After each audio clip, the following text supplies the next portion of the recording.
자, 안녕하세요. 꿀벌스토리입니다. 이번 시간에는 방금 올린 영상은 이제 텔콘 RF 제약 다음 주 예측하는 영상을 올렸고요. 이번 시간에는 제가 최근에 매수한 종목, 약 한 달 정도 된 것 같아요. 매수한 종목 HLB 다음 주 예측에 대해서 의견을 나눠보는 시간 갖도록 하겠습니다. 영상은 제가 영상을 올리고 있으니까 당연히 발언권은 저한테 있는데 나중에 이제 댓글을 오픈시켜 놓을 거니까요. 주주분들 다음 주 예측이나 뭐 간단히 어, 이런 생각도 했어요. 다음 주 오를 것이다. 좋아요.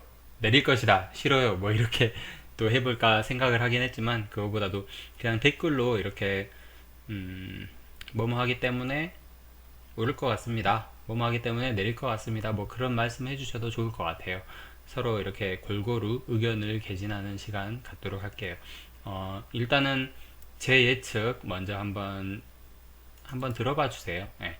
그렇게 하면서 시간 보내는 것도 개인 투자자들이 기다린 이 주식이 주가가 오르기를 기다리는 어떤 그런 시간 보내기의 일환이다. 뭐 그렇게 생각을 해주시면 감사하겠습니다.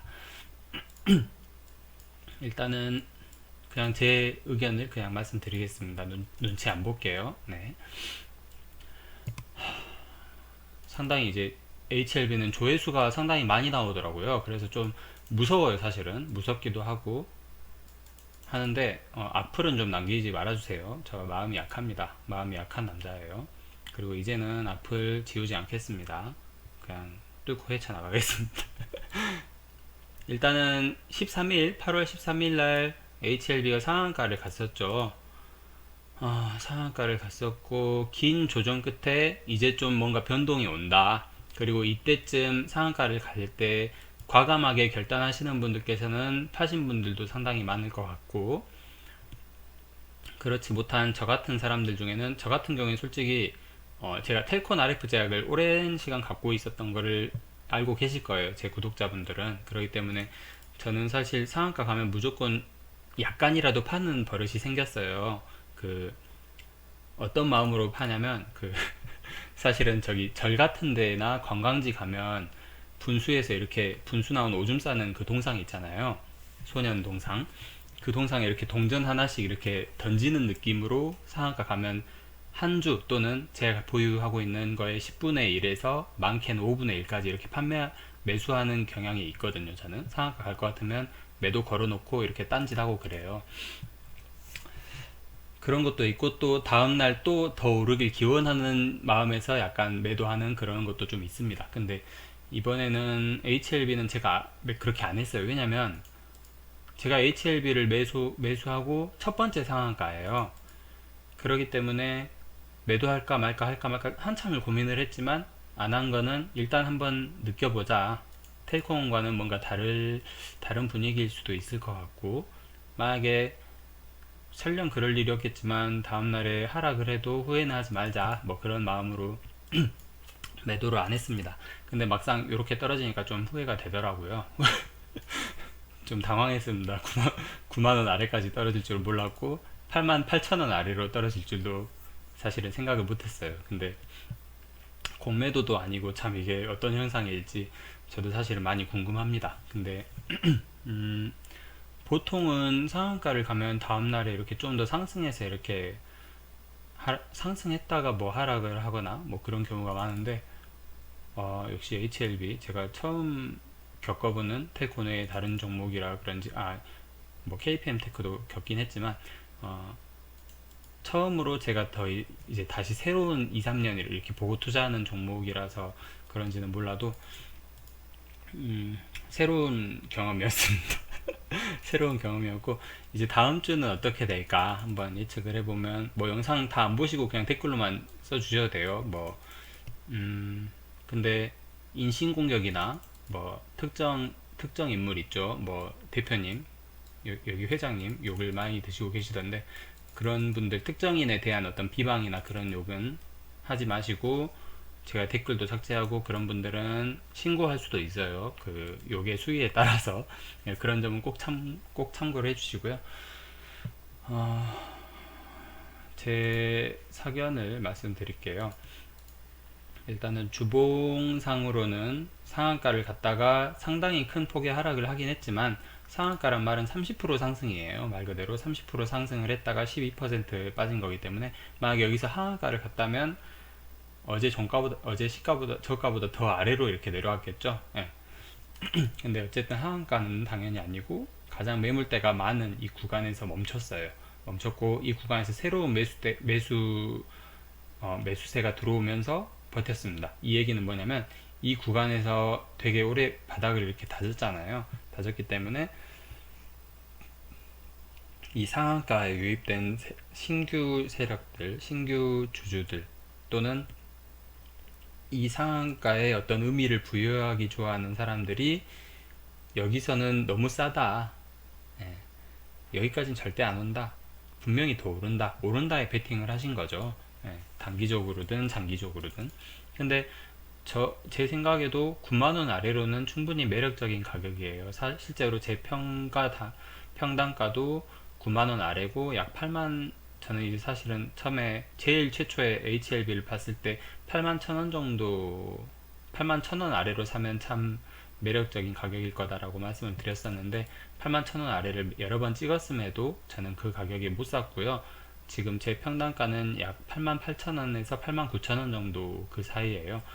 그렇기 때문에 제 이제 구독자분들한테는 8만 5천원 아래로 오면은 참 매력적인 가격이다, 그렇게 말씀을 드리고 있지만, 지금으로서는 또 상한가를 간 마당이기 때문에 9만원 아래로 사도 뭐 9만원에서 10% 떨어지면 8만 1천원이죠. 10% 떨어질 정도의, 10% 떨어짐에도 어떤 멘탈을 유지할 수 있는 사람이라면 8만 8천원, 9만원 아래로는 충분히 매력적인 매수 가격이라고 저는 말씀을 드려보고 싶어요. 만약에 HLB가 날아가기 시작을 한다면 이 바람이래. 항암제 시장은 엄청나게 큰 시장이에요. 텔콘 RF 제약은 진통제 시장이 항암제 시장 다음이라고 하죠. 다음인데 90조 원 정도의 시장 규모를 가지고 있다고 하거든요.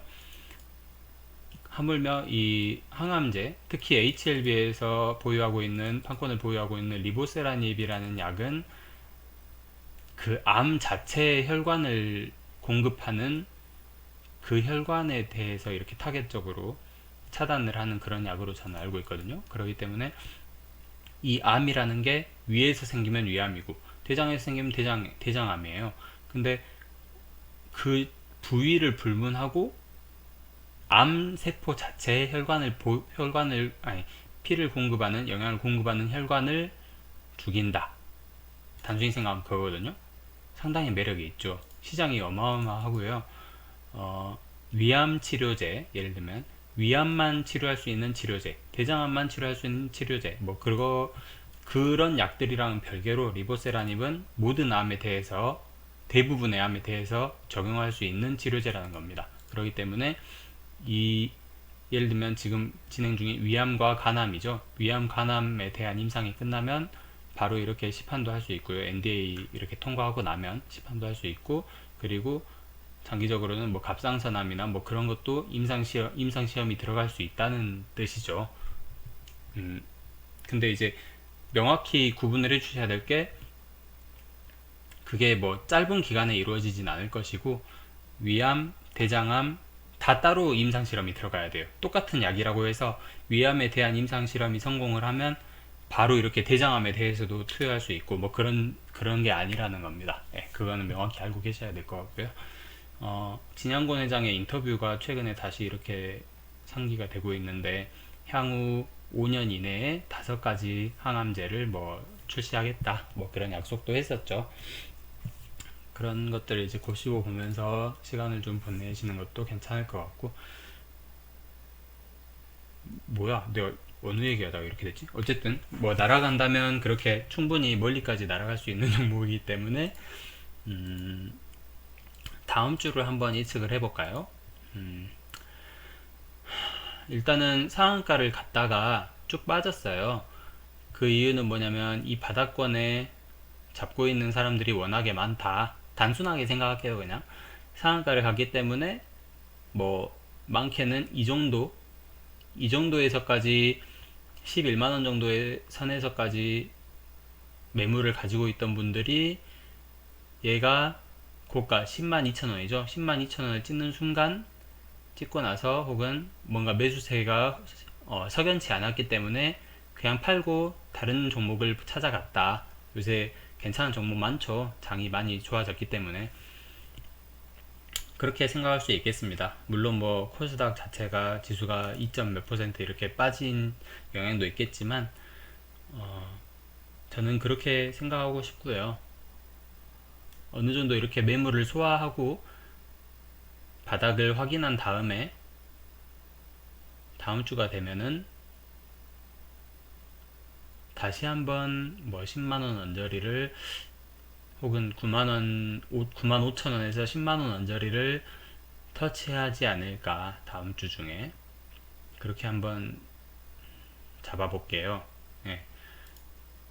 제 예측은 그거고, 최악의 경우도 생각을 해야 되겠죠. 최악의 경우를 생각을 하면 뭐 여기서 다시 매수세가 들어오긴 했지만 미약했었고, 그렇기 때문에 추가적으로 더 이렇게 하락을 할 수도 있을 것 같습니다. 뭐 모든 경우를 열어놔야겠죠. 만약에 추가적으로 하락을 한다면 다시 한번 85,000원 아래를 노려보는 것도 괜찮을 것 같아요. 노린다는 말은 85,000원 아래가 오면 매수를 좀 더 한다는 얘기죠. 만약에 거기서 더 하락할 것 같다. 아니 나는 더 하락할 것 같은데 이러신 분들은 다시 81,000원 정도 그 언저리를 가격대를 한번 노려보는 것도 괜찮을 것 같아요. 근데 그 가격은 사실 잘 안 올 것 같은 이유가 뭐냐면, 그렇게까지는 하락 안 할 것 같은 이유가 8월 13일 이후로 지금 뉴스가 여러 개 뜨고 있죠. 신규 사업 수주, 단일 판매 공급 계약 체결, 뭐 이런 거 외에도 네이버에 보시면은 3일 전부터 뉴스가 이것저것 많이 나오고 있습니다. 삼상 승인 뭐 그런 뉴스로 인해서 상한가를 갔다고 하지만, 그게 상한가를 갔다가 13% 정도 빠졌다고 하지만 그 뉴스의 영향이 아예 끝난 건 절대 아닐 거고요. 그 외에도 지금 그 코로나 치료제에 대한 얘기도 나오고 있고, 간암 1차 치료제 도전 뭐 그런 내용도 나오고 있습니다. 그래서 솔직히 그냥 제 기대감과 어떤 기대감을 반영한 예상을 한번 해보자면, 당장 화요일날 장대 양봉이 나올 거라고도 저는 예측을 해보고 싶어요. 아니면 아래꼬리 달린 양봉, 꽤 긴 양봉, 뭐 그렇게 한번 예측을 해보고 싶어요. 그래서 방금 제가 말씀드린 거는, 공식적으로 말씀드린 건 95,000원에서 10만원 위쪽으로 향할 것 같다, 뭐 그렇게 말씀을 드렸지만, HLB는 코스닥 4위 업체임에도 불구하고 바이오 업체라는 어떤 특수성 때문인지 매수세가 상당히 강해요. 예, 그렇기 때문에 솔직히 뭐 이 정도, 한 11만원 정도, 이 정도까지도 바라볼 수 있을 것 같아요. 화요일날 당장에. 예, 그 정도까지 바라볼 수 있을 것 같아요. 근데 뭐 제 공식적인 예측은 95,000원에서 한 10만 5천원이라고 했나? 95,000원에서 한 10만원 정도 그 위로 가는 장대 양봉, 그렇게 한번 예측을 해보겠습니다. 구독자분들, 그 시청자님들께서도 제 이 영상 댓글 그냥 오픈해 놓을 테니까 이런저런 얘기도 많이 해주시고, 뭐 자기만의 어떤 생각 그런 것도 좀 남겨주시면 서로 이렇게 참고를 할 수 있게끔 그런 시간 보내게끔 해주시면 감사하겠습니다. 말이 왜 이렇게 꼬이는지 모르겠네요. 맥주 한잔 마셔서 그런가? 어쨌든 노가리 타임이에요. 다음 주 HLB가 어떻게 움직일지 예측해보는 시간이었고, 본인의 생각들도 이렇게 한 번씩 댓글로 남겨주시면 서로 참고하는 데 도움이 많이 될 것 같습니다. 네, 끝까지 봐주셔서 감사합니다.